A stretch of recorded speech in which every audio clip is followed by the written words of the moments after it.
Hello, everyone, and welcome to another edition of my podcast, Grit Stories of Resilience. Today is from that movie titled Somewhere in Time, Mhm. because we're going to go back to the summer of 1979, when my guest had, as he said earlier this afternoon, a head full of hair, It's true. and mine was dark. It wasn't dark, but it was a lot darker than it is today. And we were both younger then. He was 26. I think I was 34.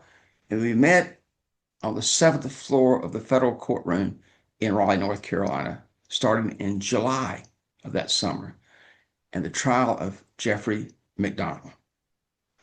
Rick Thames was a reporter for the Fayetteville Observer from 78 to 80 and covered the McDonald case every single day. He's one of the few reporters who was there every single day, all the time.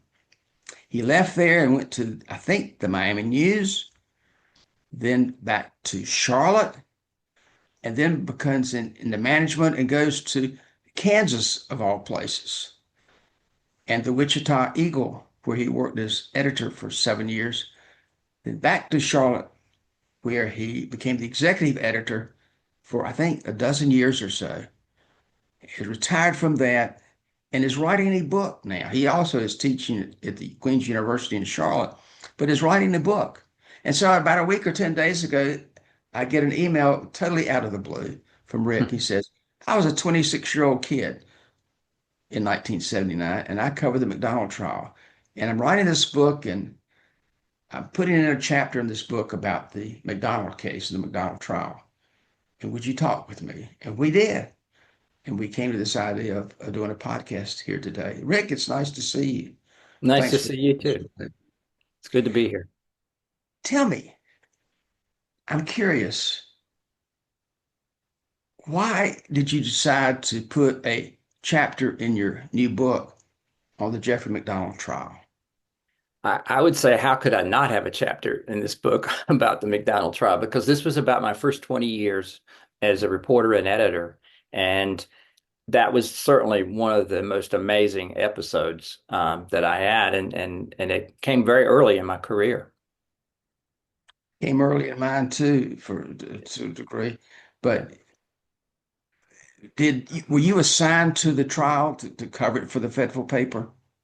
Yes, I was hired to the Observer there to be their first military affairs reporter. And amazingly, they had never had a reporter covering military affairs full time, even though Fort Bragg was, really the major employer in the city. And so, I was looking for work. I had just finished at the University of Tennessee and was looking for my first job, real job out in the world. And they took a chance on me and brought me on, and within a span of a year, I found myself covering the McDonald trial, in part because it was on my beat. And that's one of the things about beat reporting is that at least in most news organizations, if you're on that beat and something happens on that beat, then you get the first chance to do it.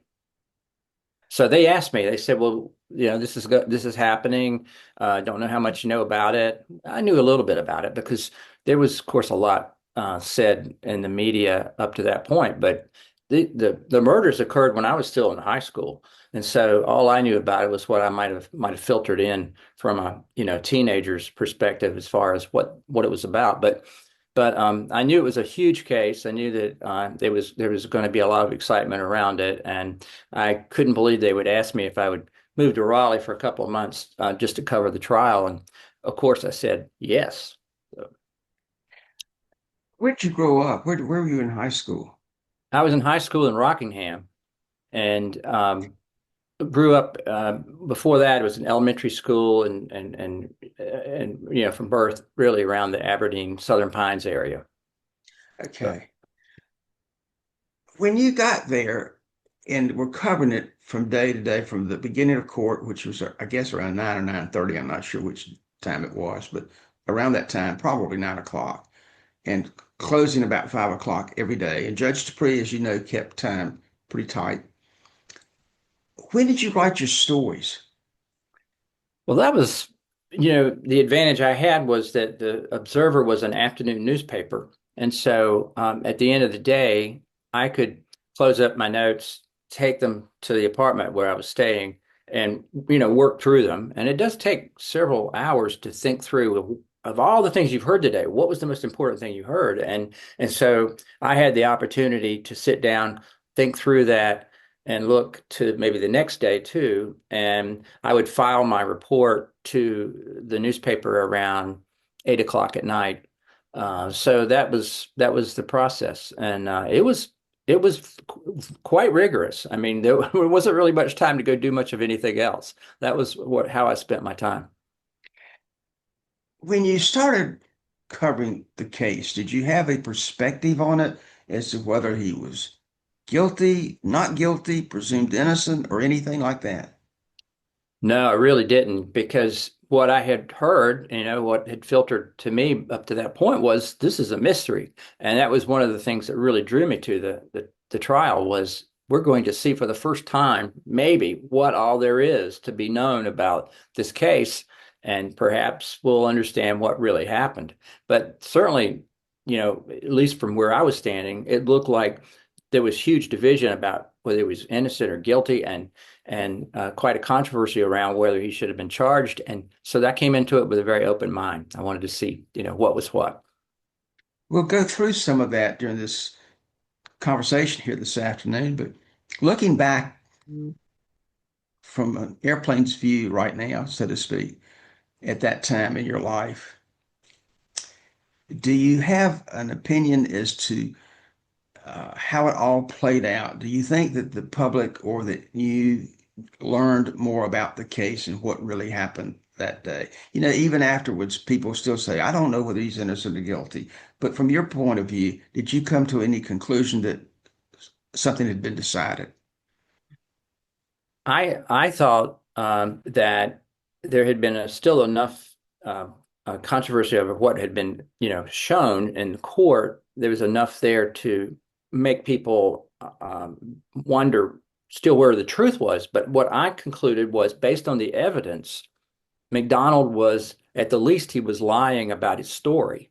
His story didn't add up when you looked at all the evidence. And because of that, I felt that, I was not uncomfortable with the verdict. I felt, something was not right here, and he wasn't telling the truth. So. Looking back at it, what were your impressions after a couple of weeks there? Would you think it was going well for one side or well for the other side or the ups and downs? What was your take on it? If somebody come up to you and said, how's it going? What would you have said?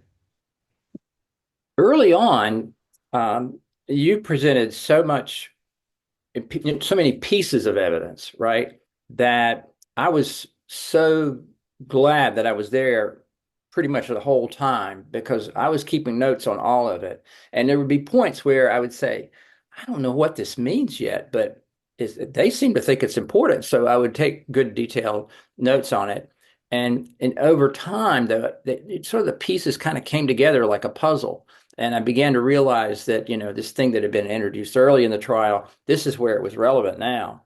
And I hoped that the jury could watch and follow it too. But initially I was a little puzzled at how the different pieces of evidence that were brought out. What part did that play in the whole case? But like I said, it was like a puzzle, and at the end, you all brought that product together. You put the puzzle pieces together, and they were logical, I thought. We didn't have a great deal of emotion on our side in the presentation of the evidence, because it's just pretty factual as we Right, were putting it together. Even some of it was dry right. at points in time. Well, I remember you saying, you told the jury in your opening, you said, we're going to show you a lot of things here. And, it's circumstantial. But just remember this, things do not lie. And I wrote that down. I said, that's a good quote. Things do not lie. And I think over the period of the trial, it was clear that while it was a circumstantial case, it was very difficult for the defense to explain some of the pieces that wouldn't add up to his story. As you're writing a chapter in your book about this trial, how do you go about that? If you're going to write, say, 50 pages or any number of pages, where do you start? What's the middle? What's the end? Or have you even gotten that far into it yet? Oh, yeah, it's complete. The chapter's finished, more or less. I've got some things I want to add that we've talked about, but I started from the perspective of a reporter because part of the reason for writing this book is I want people to understand how reporters work and what it is that they think about as they move along on a storyline like this. What is it that they're looking for? What are they paying attention to? How do they put the pieces together? So I started from the basic facts because here I was, again, someone only a year out of college, and I was covering this really complex trial with a lot of characters and a lot of detail. And I wanted them to understand that I had to take this, as someone coming new into it, and I had to learn, really the facts of the case, first of all. And I did that because, in part, it was not hard to do because there was a lot already had been reported about the McDonald case. And so I did a ton of reading to try to get up to speed on, what was already understood about the case.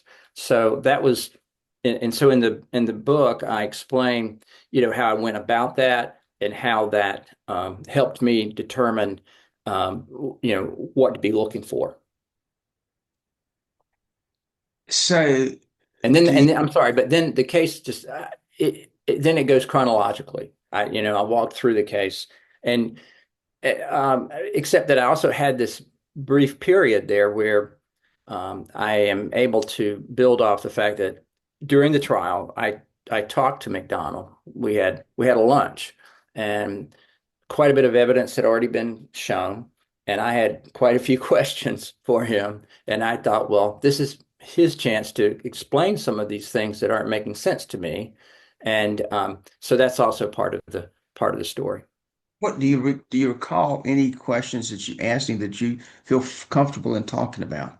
Oh, sure. I mean, and they're in the book too. I mean, things like why was there no blood in the living room where he said that he had this scuffle, and I guess there was a ice pick involved, but there's no blood here. Why was there blood in the bathroom sink under the mirror? What was that? That was his blood. We knew that was his blood. And also, bodies were literally dragged from room to room after the fact, and that just didn't make sense to me. And so I thought, well, he's had years to think about this, so he must have some idea of what that must have been about. And that was the kind of things I was asking him about. Did he answer the questions or did he? Well, that was the chilling part, is that once I got specific with him, he didn't have an explanation really. He said, I can't really explain it in so many words, and I just can tell you that I didn't do it, and and that's it. So he was very dismissive of it all at that point, and that really worried me because I expected him to come back and have some explanation for what was this about, and of course, sure enough, later as the trial unfolded, the defense didn't really offer any explanations for that either. So those were big holes. You remember when I asked him some questions on the witness stand that I asked him about some of the same questions perhaps that you had. And I asked him if this was in fact true, if the evidence was that we purported believed it was to be. Did he have an explanation for that? And he never did. Never did. When Yeah. I asked him about blood, his answer was, well, that assumes they can type blood. And and the problem with that answer was that his side had already stipulated that they could type blood. Right, right. And of course, it was so amazing because, there are four people in that family, four members, and each of them had a separate blood type, which think of what were the odds of that? And so you could really follow the blood evidence. And I think the blood evidence was the most compelling piece of evidence that he couldn't seem to explain away. He had the misfortune. if you want to call it that, to not know that everybody had a different blood type and that his family had different blood types, because you're exactly right. That allowed us to follow a trail and decide what happened where and who bled where and who was hurt where, that sort of thing. So, yeah. Yeah, I would assume that he did not know that because his storyline was pretty consistent, I think, from the time he was investigated by the military police all the way up to this period. But probably in the beginning, I'm guessing he didn't know that those blood types were different and how what a trail that left. What was it like being with the other the other reporters? Was there a diverse group think? Was everybody on one side or the other? Well, reporters, especially in circumstances like that, I mean, we're we're trained to keep our minds wide open. So, I think, in looking at things and talking, chatting back and forth, I mean, we probably, I can't, it's been a long time now, but I think we probably were not, drawing conclusions or making judgments about this versus that. But we certainly were chatting about, this piece of evidence or that piece of evidence. I think the reporters, the other nature of that was that all of these reporters were, even though we were together in one place, we were all competing too. So there was sort of the sense of, well, if I do think I understand something, I'm not necessarily going to be telling that person because I've got to, report it to my newspaper so that we have that story. So we were all friendly and everybody got along, but there wasn't a whole lot of, you know, chat beyond that because, you didn't want to give away whatever it is you felt like you had figured out. Right. As the trial progressed during the direct case, the government's case, did you find yourself beginning to lean one way or the other way, or still have questions? I thought there was a very good chance that there would be at the least a hung jury because having seen everything that I'd seen, there was certainly room for somebody to be confused about, the evidence. Some of the evidence was contrary, right? And some of it wasn't necessarily evidence; it was just circumstances that seemed, to be in one side's favor or the other side's favor. And so I thought that, you know, it would be difficult for a jury unanimously to come back with a verdict. And so I was really surprised when the jury did come back as quickly as it did. I think it was what, a little over 2 hours, maybe? It was very short. Yeah. One of the Yeah. jurors later told me that if they hadn't had a couple of holdouts initially, they'd been back sooner than that. Yeah. So, So obviously the jury followed very closely. They were watching very closely and they could see, as we all did, that something about his story didn't make sense. So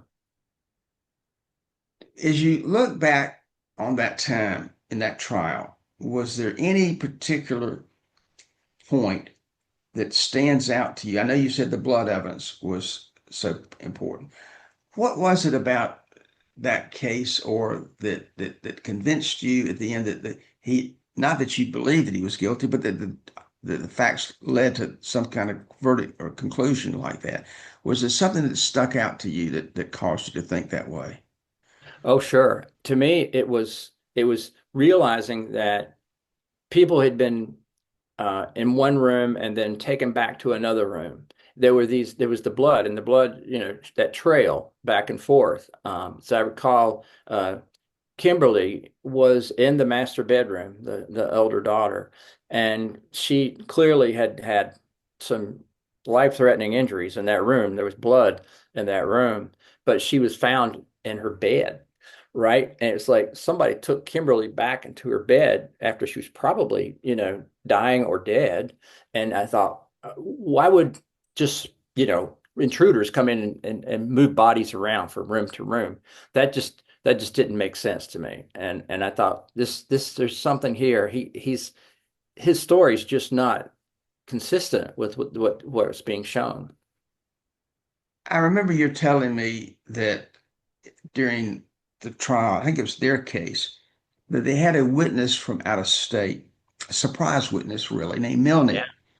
who claimed that he was up that night or that early morning, I think working on private on airplane, model airplanes or something like that, and looking out the window and saw people, uh, three or four people walking in a direction towards the McDonald house. Right. And and they were excited about his testimony. Judge Dupree was not happy with me in my questioning, so he asked some questions. We suggested I should better ask some more questions, which was essentially why had he not come forward for 9 years and Right. said something to law enforcement. Anyway, I recall that you mentioned to me that you and I had a conversation about that after his testimony. What was that? Well, yeah, it was really stunning when he got on the stand, and I thought, well, the prosecutor's going to, punch a hole in this something because this just got to be too incredible to be true, right? Um, and I thought, well, but then I watched for it. It didn't happen. So later I thought, well, what's Jim Blackburn think of this? So I mean, I got to ask him, what did he make of this story, right? Because it certainly, I suspect that it did make some jurors pause and go, whoa, what were the chances of that? Um, and you had an answer, and I thought it was a very good answer. And you said, well, we think he did see those three people walking through the rain and with candles and chanting, and in fact that he saw them too, that McDonald saw them, and decided to make that part of his story. So One of the theories to our case was not to necessarily call everybody a liar who was saying something against what we thought was the truth, but rather to indicate that what they said did not change what happened inside the house.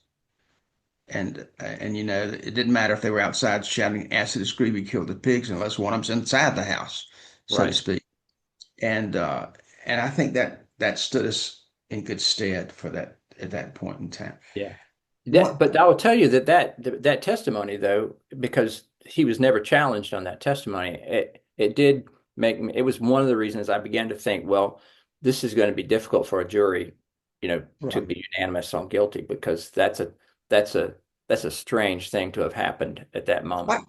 why do you think the jury came back so soon and convicted him Well, I can't from a say I haven't talked to the jurors. I did read some jurors said, but I think that I've been on juries myself, and so it can be at times there can be some really strong views on a jury, and it can tend to sway, and the direction they end up in, and in fact, I've even had to talk a jury out of going in a certain direction before, and so I just assumed that there were some strong personalities in that jury, and that the strong personalities were convincing in what they saw, and they said, "Hey, this is he's guilty." So, and finally won over the people who had seen these things that led them to doubt that this was accurate. What was your reaction to all the players in the courtroom? The lawyers for the defense, the lawyers for the government, the Yeah. judge. What did you have any reaction to any of those? Do you think they made a difference? Well, I didn't get into it at the time because I was just trying to be very, factual about what was happening in the courtroom. But one of the things that really fascinated me was the difference in the demeanor of the prosecution versus the defense, and really it largely came down to the difference that you presented versus the lead counsel there for McDonald, which was Bernard Siegel.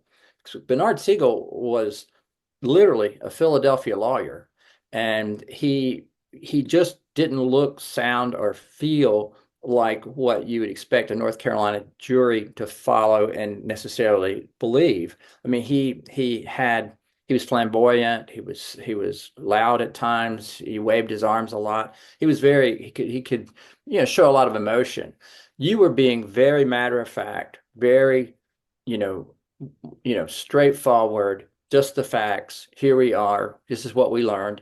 And I felt like, you looked and sounded like the jury, right? What they were accustomed to. And I think that Bernard Siegel did not. Now, uh, you know, uh, Wade Smith, on the other hand, was a good counterpoint on the defense, And I'm sure that was one of the reasons he was there, but he was an excellent lawyer. But Wade didn't get to talk as much as Bernard Siegel did. And I think that probably hurt the defense. You remember the day of the trial when the closing arguments came, and we had the morning and they had the afternoon, basically, with Right. a short for a short time for rebuttal. And Wade was supposed to talk for an hour, and Siegel he lost control of the time, Hmm. and he had over 3 hours to argue and talk. He took all the 3 hours, And I practically. think he may have been the only person in the room who didn't realize he was running out of time. I know I was watching the clock and thinking, this guy's in trouble. He doesn't know it. I couldn't believe it. And so you were very generous. You gave them some time. So that was really I felt like, and I've talked to Wade about this too, and he feels too that if he'd had more time with that jury, that he might have been able to persuade the jury to go in his direction. We'll never know. But fortunately, he had only 10 times. I've oftentimes told him, he gave him 10 minutes, and he said, he asked the judge, if you'll just tap your pencil when my 10 minutes are up, I'll stop. And I've often told him, I said, Wade, actually, I tapped the pencil after about 7 minutes. I heard all I wanted to hear from you. And he always looks at his Yeah, pencil. right, That's right. that's not true, but it made him Yeah, get a little nervous. right. But I think both you and Wade were you looked and sounded like you understood North Carolinians. You understood uh, the people in that jury, and I think that you two were a good point counterpoint. It's just that we didn't hear enough of Wade, I think. I can remember one day, I think it was you, I think I told you this on the phone, that I remember talking to the reporter for the Fayetteville newspaper, which I Hmm. think was you. And because we had talked several times interacting during Right. the recesses and that sort of thing. As I recall, it was mid-morning, and I was cross-examining McDonald. It was like 10:30, 11 o'clock. And you came up to me, or I came up to you, and if the person who I was talking to was you, I believe to be you, was saying, well, you look really calm, like you could just do this all day long. And I hadn't told you that earlier that morning before court began, I went to the stall in the bathroom right outside the United States Attorney's office and closed and locked the door and threw up. So I was I was not all that calm. I was calm by the time I'd thrown up, but not at first. You put on a good act. You did. Because I think that the calmness that you conveyed to the jury, to the courtroom, I think really played in your favor. It was like, look, we're just talking about facts here. And I think that worked well for you. What did you do when the jury was out? When the next morning the jury goes out about early in the morning, the judge instructs the jury early, first thing. What did you do? What did you do? Oh, I wasn't going far. I just because I figured, even if the jury took some time, I wanted to make sure that I understood the questions that might be coming back from the jury, that sort of thing. I think I was outside. I was just outside the courthouse, hanging out with a lot of. That's where a lot of the press was at that point. We were all hanging out, just sitting Wow. by, the front door, and waiting for something. Now, some people did walk away and go away and figure that they'd get called on when the jury came back, but I stayed pretty close. I took so many notes, and I still have my notes. I still have the notes from that trial. And I mean, I filled notebook after notebook after notebook with the details that I was hearing in the courtroom. And that's what, good reporters have to do. Because very often these cases, I mean, and you know this because you've presented many times at trial, a lot of things that come to trial, they make a lot of sense, but you don't know it initially. It's later that you realize what was said there made a lot of sense. Maybe it was the time, maybe it was it was raining, or it was a sunny day, or whatever it is. And so I was being very careful, and I was very new at this too. So I was also kind of nervous that I was going to miss the most important thing that I needed to understand. There were some pros, real pros there that, covering that trial. And I could see that they were really tuned in a way that I wanted to be tuned in, but I'd only been out of college for a year. So I was having to learn really fast what what was important in an extended case like that. It was good education for me. Did you stay in touch with any of the reporters after the trial was over? I think I probably talked to Jenny Carroll Mhm. some after. Jenny was to me, she was with the Raleigh News and Observer. She was among the reporters. She was among the friendliest of the group, and probably took pity on this amateur that was standing beside her a lot of the time. But I'm pretty sure we talked a few times after, and I certainly benefited from some of her reporting at that time. Were you surprised at the sentence that McDonald got of life sentences? Yes, I was surprised. And what surprised me the most was I had seen in state court, I had seen murder trials before, a few murder trials in Fayetteville. And I thought that once he's found guilty, there'd be a period, a sentencing period where there'd be some opportunity to, for testimony, that sort of thing.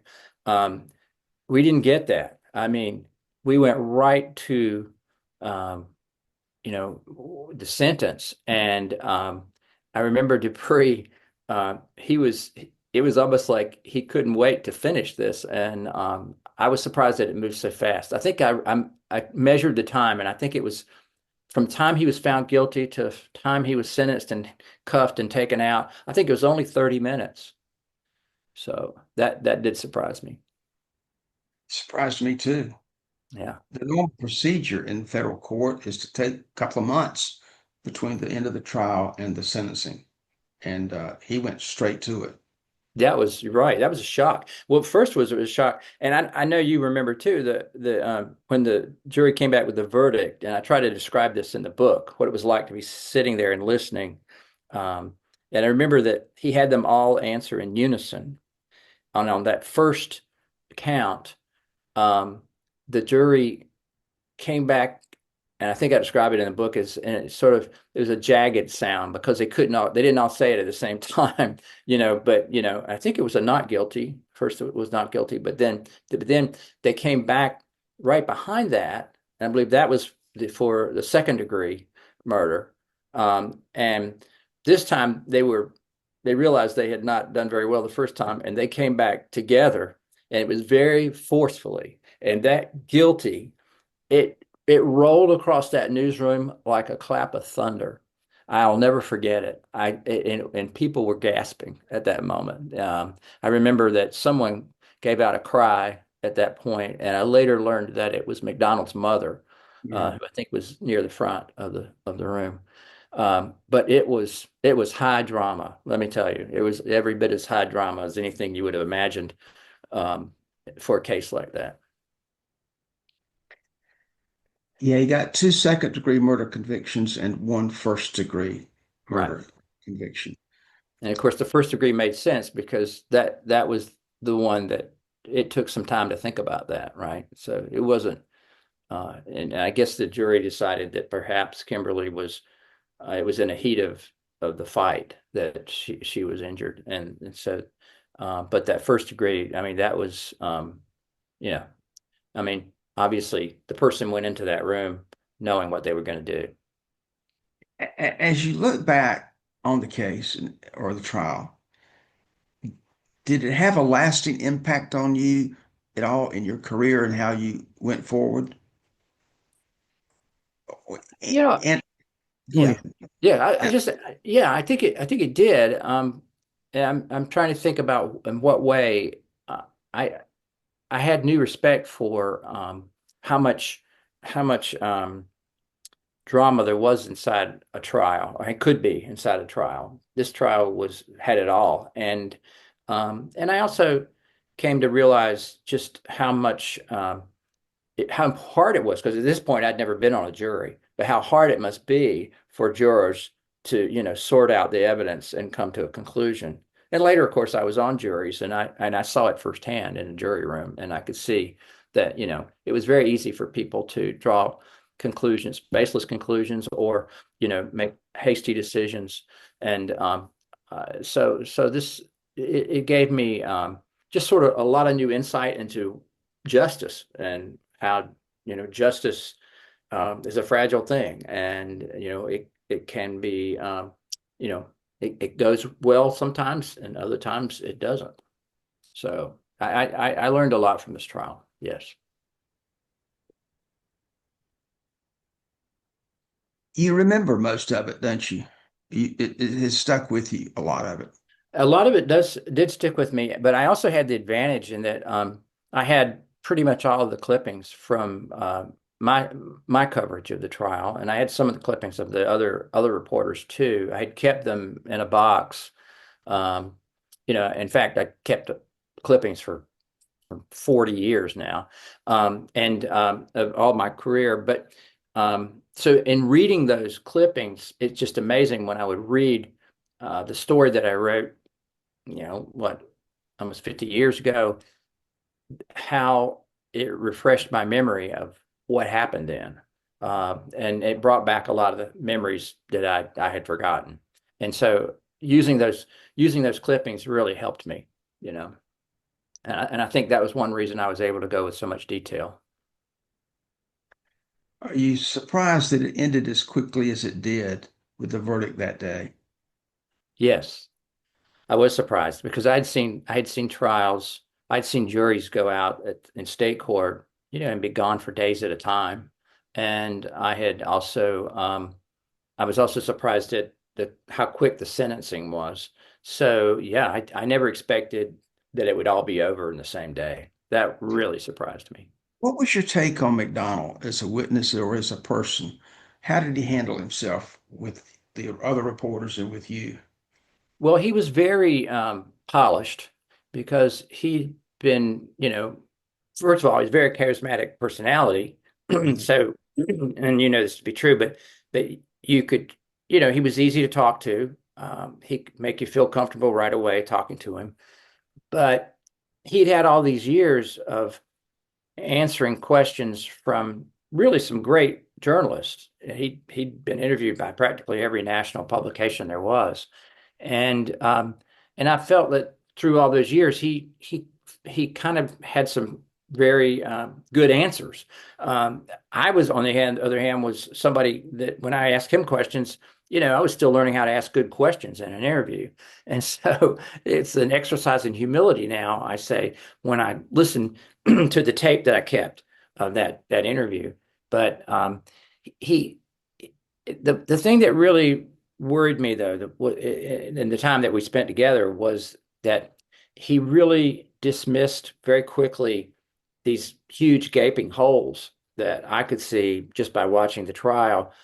And it was as if, well, you've had, 9, 10 years, however many years to think about this. So I would have expected him to have a polished answer, but he didn't. He just dismissed it and said, "Look, I'm a great guy, basically. I've done great things in my life. I loved my family, and there's no way I would kill my family."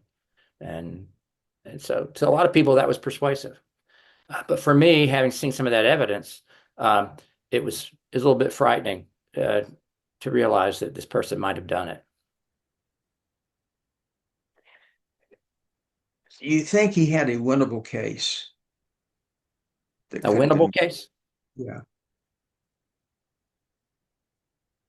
Well, there was some, attempts on the part of the defense to bring in witnesses uh, third hand, right? Testimony, that sort of thing, that had those people, you know, I've always wondered, with Helena Stokely, for example, that had she said yes, I was there, then of course she would have been probably charged, right? That was like admitting a crime. And so it worried me that she had that kind of pressure.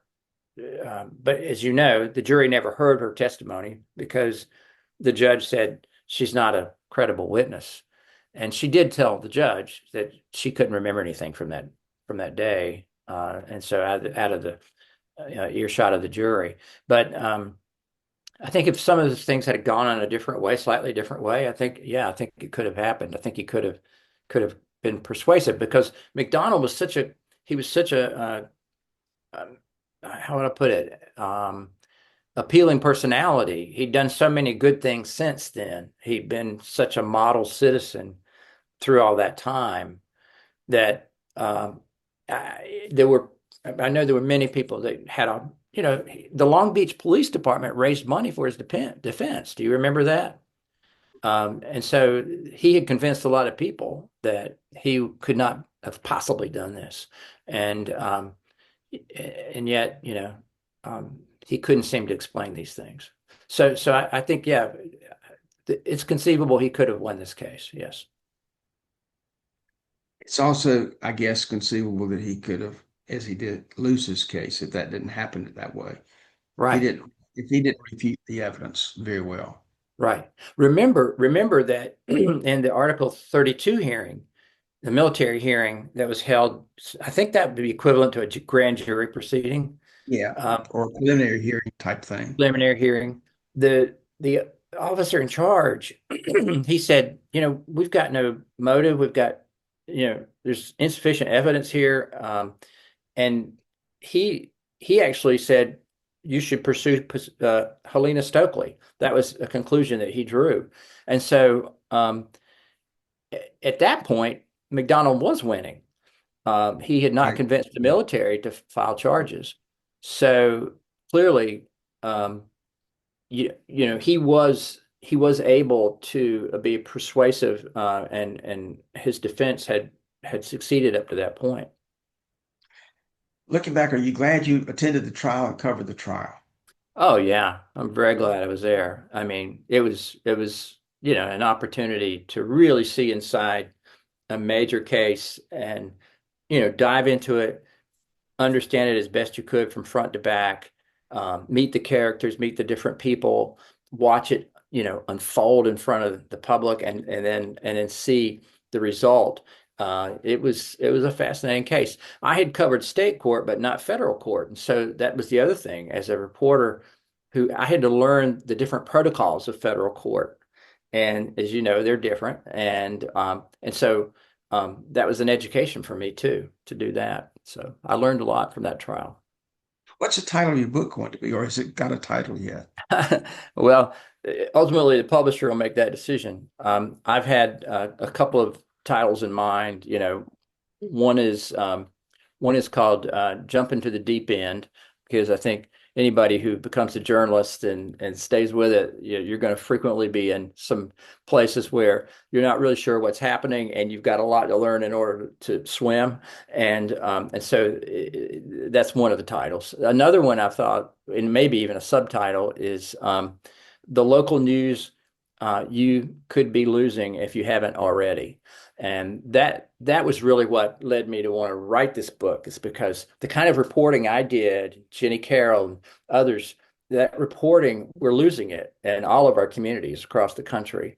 And I think a lot of people yet haven't realized it. They don't know that's disappearing. What's In fact, causing it? What's mhm, causing it to go away? it's, you know, it's it's the first it's the dissolution of newspapers. And of course that occurred because of the changing business models. And so the newspapers that once could field reporters who could take their time and understand what was going on and really, become educated on an issue before they began reporting on it, that's just not there much anymore. There's some, but at the local level, you take towns the size of, say, Fayetteville or Rockingham or that sort of thing, where most people live, there's little to no local reporting taking place now. And so city council may not be covered, the school board may not be covered. If it is covered, it may be just, notes and not really people checking into things to see if this is what they say it is. A lot of that's missed now. And in the book, I explained that there are 55 million people in the United States now who have virtually no local news, none. And so they're left out there, swimming in social media, which is full of half truths and misplaced ideas, all these things, and they're left to not know what's happening down the street. They don't know what's happening, across town, or, things. In fact, things are happening, but nobody's reporting it. So I want people to begin to understand that. Where do these people live in a certain part of the United States? Are they rural versus urban? Yes, they are. It happens everywhere. What we call these news deserts, where there's little to no journalism being committed, but it happens most often in rural areas. Yes, some of the larger metropolitan areas can afford. There's enough going on there that they will support a few journalists doing some work. But you go into a place, in rural North Carolina, and probably the newspaper is probably not there anymore. If it is a newspaper, it's what we call a ghost newspaper, which is a newspaper that really is just covering very little actual news, but it's putting in their wire stories from another part of the country or something like that. And really, it's just a vehicle for advertisements. And so this is happening all over. And so people are really being left without the news that they need just to be a community. So Do you have a chapter title for McDonald case, for the McDonald chapter? Or do, do you have a the, title for the McDonald chapter in your book? my chapter at this point is a question, and it is, let's see if I can get it correctly here. Um,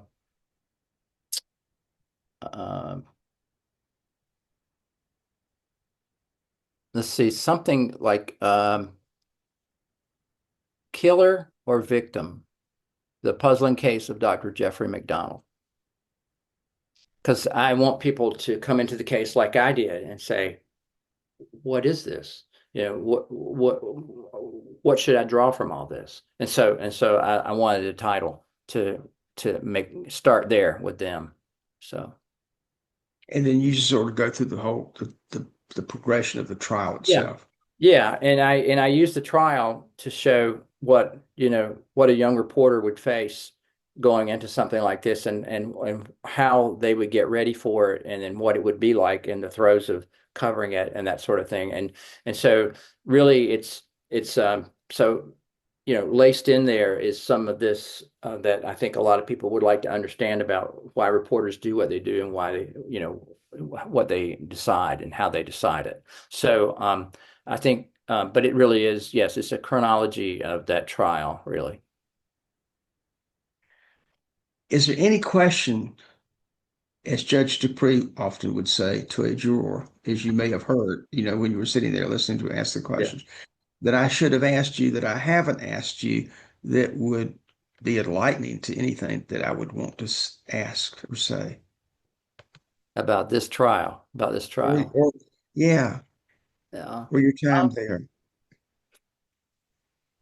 you know, I go back to one thing that really weighed on me throughout the trial was the realization that virtually everyone where our newspaper circulated, they were reading every word that I was putting down.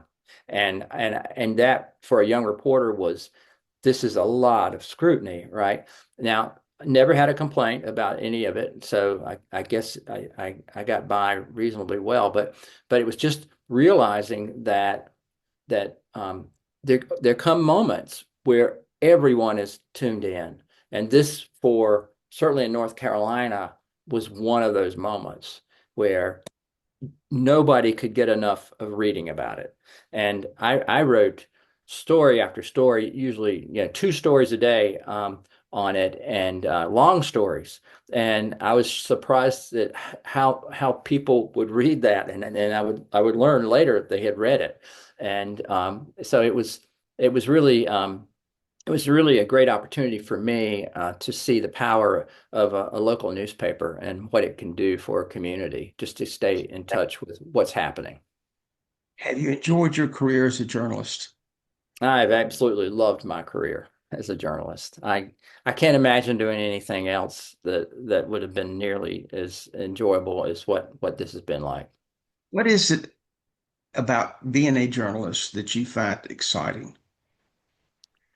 I try to describe it in the book, but it's that at any moment, at any point in time, come to work, and this could be the day where something happens, or you get a tip about something, or something takes place, and it's going to be something truly amazing. And as a reporter or an editor even, you come into work every day and you're learning something new every day. You may never be a pilot, you may never be a chef, or you may never be a attorney or a judge, but you learn a lot about those people and what they do. And so you get to have that education. You learn, the inside of so many people's worlds. And it's just fascinating. It's fascinating to do. I know part of why I loved being a journalist was because I loved learning something new every day. And the other thing, that I loved about being a journalist, which is really what started me in journalism, was I loved coming to work every day knowing that I was trying to do something that was good for the community, something that mattered. And I always wanted to do something like that. And it turned out that journalism was a good fit for me because I also enjoyed understanding current affairs and understanding, how things work. It just fit well for me, but I didn't know that in the beginning. Somebody pointed that out to me in college and said, maybe you should think about being a journalist, because I was trying to figure that out. But it's a fun way to learn about the world, and I still hope that it will be for a long time to come for many more people. And lastly, what's next for you after you finish your book? What do you want to do next? Well, I'm still very, very interested in how we can reignite local news, anywhere and everywhere. And I'm thinking about how I can help in doing that. And there are a lot of initiatives out there right now that are trying to do just that.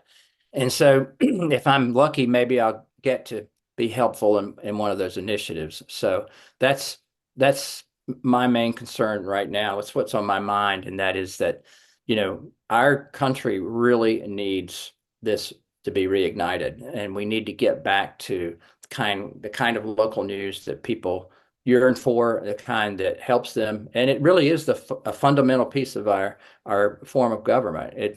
It's necessary. Citizens have to know what's going on in order to make good decisions. And that's really what I'm thinking about. Rick, thank you very much for talking with me today. This has been just so fun for me to get reacquainted with someone who was there what is now a long time ago, the summer of 1979. It seems like it was yesterday to me, but it was not.